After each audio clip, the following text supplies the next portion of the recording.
dispersed camping in Arizona, northern Arizona. Likely about 40 minutes in the Grand Canyon. We got this spot till Tuesday, I think, so we are making the best of it. We've gone on tours of the Grand Canyon. We have gone over to Sedona. We met with a friend last night, first time in person. So yeah, we're just enjoying our stop in Arizona. However, this area of Arizona is gonna get hit with snow this weekend. So we're gonna start moving towards Las Vegas and Los Angeles and then come back to enjoy some skiing. Ski hills aren't quite open yet, but hope you're doing well. We're just sitting here enjoying. It's Sunday and I've got work to do. I've been fixing things on the trailer. I gotta respond to emails. Gotta go get water today. All that fun stuff. But I'm like, there's a fire pit here. It's dry. So I'm like, this is gonna be easy to do a fire for an hour, give or take a bit. Then once I'm hungry, I can go eat. I had somebody ask me about building an app yesterday, and I'm like, totally doable. Hey guys, stop barking in my ear.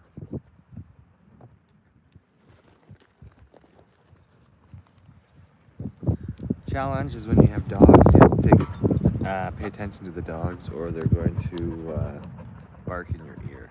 So you gotta bring it to me if you want me to throw it. I got my coffee. I've got the fire going. Just want to relax. When I drive into town, today it's gonna be like an hour each way. So that's the only annoying thing sometimes about free camping, dispersed camping in the middle of the woods is you need stuff like water. You gotta go pick it up. Whereas you can stay at a RV camp for $35, $55, $65, $75 a night. That stuff starts to add up. And you don't always like your neighbors. And out here, we have no neighbors. So RV life, you make the most of it and you get pretty flexible with it and you just go like that. So anyway, yesterday I met with a friend in Flagstaff and I've never met him in person, but he had a TV show for a while. But you know, in this economy, you kind of have to, if you're self-employed, maybe you're doing well, maybe you're not doing well. If you're salaried, maybe you've been laid off because all businesses seem to be contracting, shrinking, and getting rid of unneeded positions while they attempt to implement a transition to AI, right? So anyway, guy I do tech support for all the time, so I'm literally traveling across USA, meeting with people that I know that have been tech support. From this guy I met with last night, I've been so many hours of tech support with them, and you know, we're on a friendly terms. So he's originally from Phoenix, but he's working in Flagstaff. He's got temporary work up here, so he's doing temporary work. Like us, all of us adults, right? It's, you may have your main gig, you might have a couple different businesses, and season. You're super busy, sometimes you're super slow, and you're just gonna have to keep a positive mental attitude and not take things so seriously, and not take rejection seriously, because you're gonna get rejected by everybody until they accept you and understand that you know what you're talking about.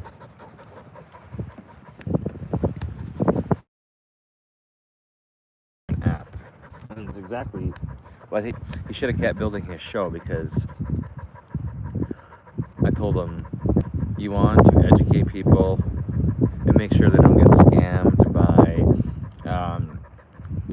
people in your profession that don't do a good job, and there's a ton of people in your profession that don't do a good job, but you know, as long as they're somewhat employed or employed by their customer base and nobody ever questions their morals, their ethics, their work habits, their quality, workmanship, all that stuff, they're never going to get caught. They're going to stay in that industry a long time. That's what I find with IT industry all the time. That's why this channel is called Don't Get Hacked, Call Me for Help, because if you have a question about your IT, I want you to call me for help before you get have an undesirable situation, charged, buy stuff you don't need to buy. I run into people like that all the time. Businesses who tell me they've dropped 10, 20, 30, 40, $50,000 on servers when they don't need servers, but they were sold a really good salesperson, and that's why they bought that server. So anyway, my friend and I last night were talking about apps, and I'm like, you still need a website for your business. This is a landing spot, and to have a repository of your past services, past photos, before and afters for your customers, all that type of stuff. You would build an app, would be real-time information collection system, because if your customers know, like, and trust you, and they don't want to bug you on the phone, they can literally just go to your app and ask questions, and then your app's just going to be, doing whatever you program it to do. But if you program it to give it advice to your customers who are using it, then they're going to be constantly in queries and questions into your chatbot, and the chatbot's going to spit out answers or direct them to your videos on your YouTube or whatever the case may be. But you're information gathering the whole time, so the more people who are exposed to the app, the more questions people type in, the more information collection you can gather, which will help you, which will exactly tell you which videos your end users, your customers, your audience wants to see from you. Best, I think that's so. Everybody in their business, in their trade, wants to know what is currently happening, right now. The best way to do that, best way to information gather that is, go and look up what people have been searching for the last 2-3 months in your industry. But have an information portal or an app where your potential customers, your existing customers, can type their questions and get answers, and then you can collect that data and start to follow up with them. Start suggesting videos on your YouTube playlist. Like, there's so many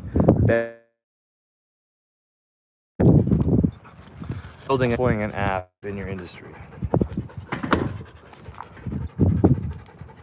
Don't mind me, I'm just stoking the fire. I just thought, hey, I'm gonna unwind a little bit. Maybe I'll build an app for my friend this afternoon and meet up with him and show him it, because I think he would really enjoy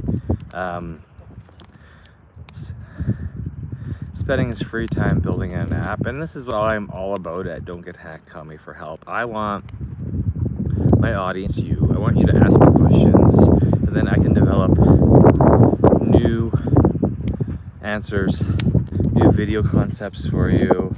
I get a lot of people asking me about crypto, and this is why I built this channel, Don't Get Hacked, Call Me for Help, is because I have a crypto episode which explains crypto and how we got started, and CDCs and all this, all the terminology in crypto. It's in my Don't Get Hacked, Call Me for Help season 1. It's here on YouTube. It's also on MopoEntertainment.com.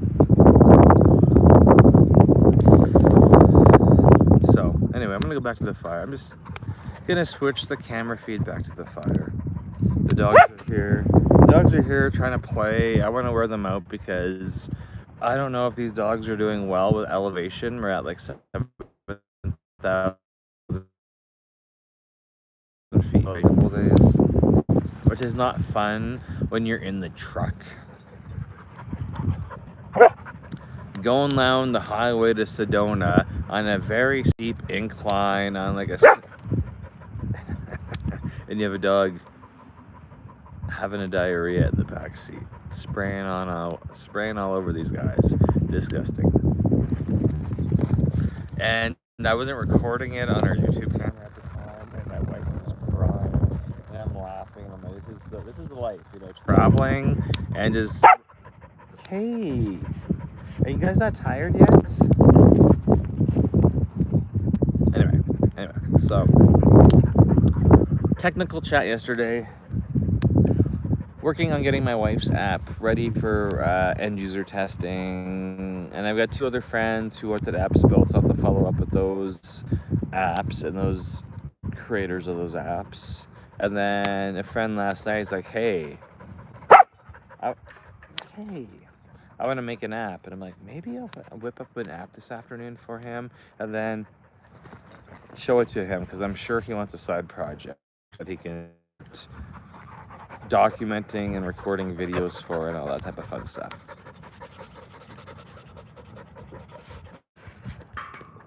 Oh. Log fell out. Number one thing with fire safety is just maintaining the fire and making sure that anything falls out.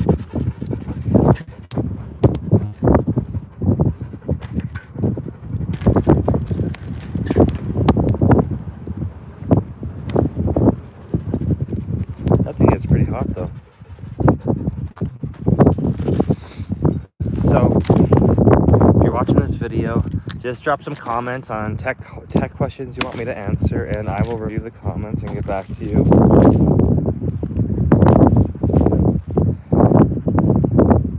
But right now, business owners want to show up more on search engine optimization, not AI search. And that's why I'm just really suggesting everybody. Vibe coding is huge right now. I think all businesses should just have an app, so that way they can even do micro SaaS or sales as a service. So if you have an idea, I'm subscribed to a couple of people's apps where it's like $5 a month. So it's micro business, micro transactions, and they got access to her. And you have access to their app, and you can do whatever, A lot of people are building mini apps to test out ideas, to test out concepts, to test out.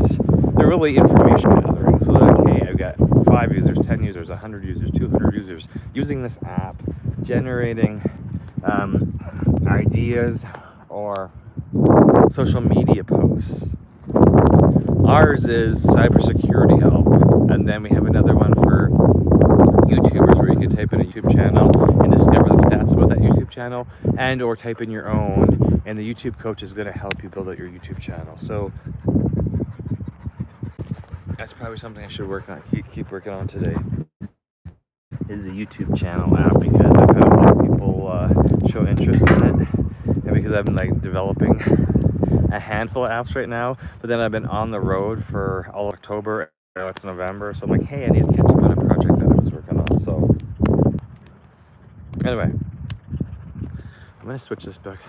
I can't even see my screen from the ash of this fire, so I'm just gonna sit here let's see if I can throw something else on it.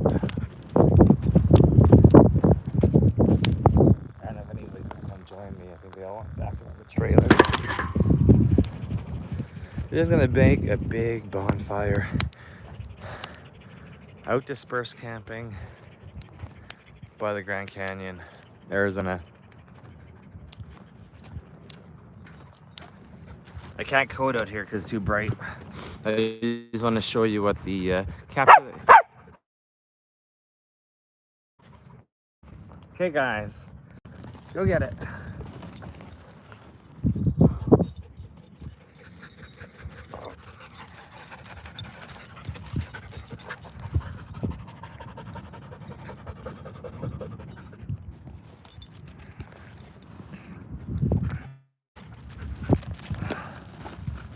Now these dogs need a wash. They're disgusting. They're not worn out yet. Number one job is to wear these guys out. Come on.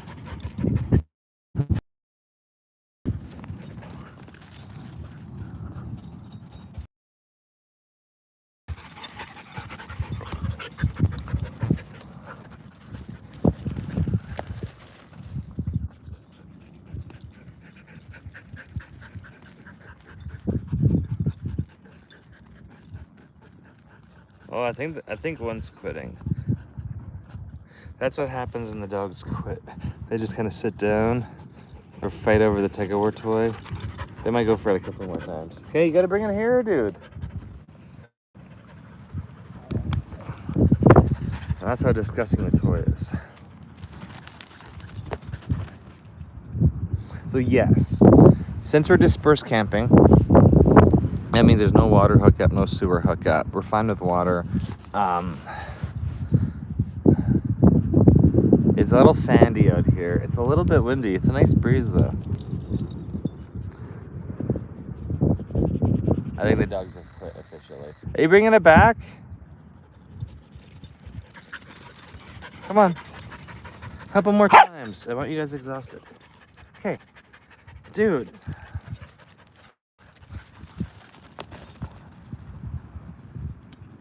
Close my eyes so the sand doesn't get into it.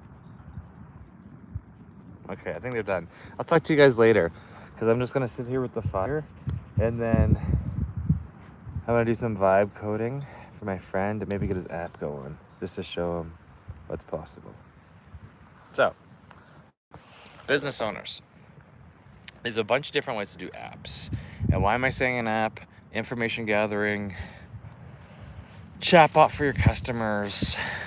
You can still have all the functions of your website on an app. There can be click to link email, click to link WhatsApp chat, click to link phone, like an app. You can literally build them yourself without having to deal with a website developer. The Vibe apps are so easy to build and they're way more dynamic than a website would be. And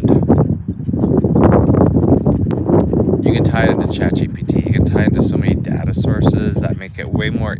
They're quicker to deploy than a WordPress website, and I think you're gonna have much more functionality with a Vibe coded app in the future. We're using Base 44, but there's Lovable. There's a ton of A lot of people are making them right now just because you can change them really quick, and you're really just chatting into a chatbot. You can design things yourself, but really you're just chatting into chatbot. You can drop PDF, like you can drop all your documents from your business, all your business structures, what you do for customers into these apps. And I know from on our end, we'll get more quicker sales, micro sales with an app than me, a human, talking to somebody and convincing them to do something, because the younger generation, like business owners like 30 and under, seem to be more open to transactions with apps and websites. And I've just seen more transactions come through our app than if somebody's booking through our website. So you can have calendar booking. Like you can do you have so much flexibility with a Vibe app. So anyway, just a thought for today from Don't Get Hacked. Comment for help. If you're new to this channel, please subscribe. We're really looking forward to growing past 2K subs. This is the monetized channel, but looking to grow the subs. And also, if you are interested in learning how to build out a YouTube channel, my wife and I run IamYouTubeFamous.com. So we've got this marketing company we're starting where we want to help business owners get in front of their faces. And the number one way to do that is making video content. So every Saturday, 9 a.m. Eastern, 7 a.m. Mountain, 5 p.m. Dubai Gulf time, we have 1 hour free Zoom call where we review what's going well with your YouTube channel, what maybe is not going well with your YouTube channel. And we're here to give you advice on how to be consistent with making your video content and reaching more people. But it really starts with you getting in front of the camera and promoting yourself. Or maybe you got a business in the family, or maybe you know a business owner who needs more foot traffic, more website traffic. Get them started with video. It's a skill that takes a while to master, but once you get into doing it regularly, it's hey, you're just gonna grow your audience and get more customers and have access to way more people. Tip of the day. All right, dogs are annoying me. I'm gonna get off.